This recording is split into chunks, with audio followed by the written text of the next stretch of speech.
Bimbang dengan keadaan laki sudah tidak katik kabar selama 3 hari, laju beken Yuli yang balik di Tanjung Burung, Kelurahan 30 Ilir, datangi Polrestabes Palembang beken laporan polisi.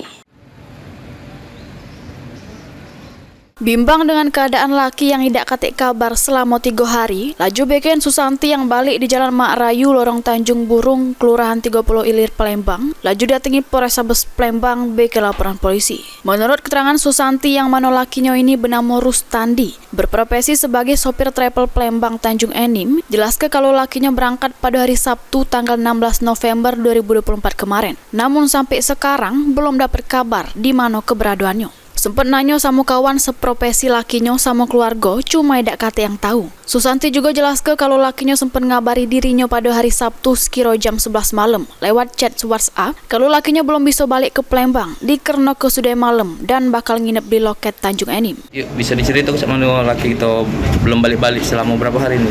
Dari hari Sabtu terakhir kontak jam 11 malam. Mau ke Tanjung Enim, ke loket Tanjung.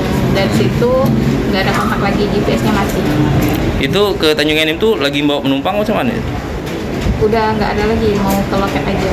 Nah, sudah berapa hari itu? Dari hari Sabtu. Dari hari Sabtu tadi ya?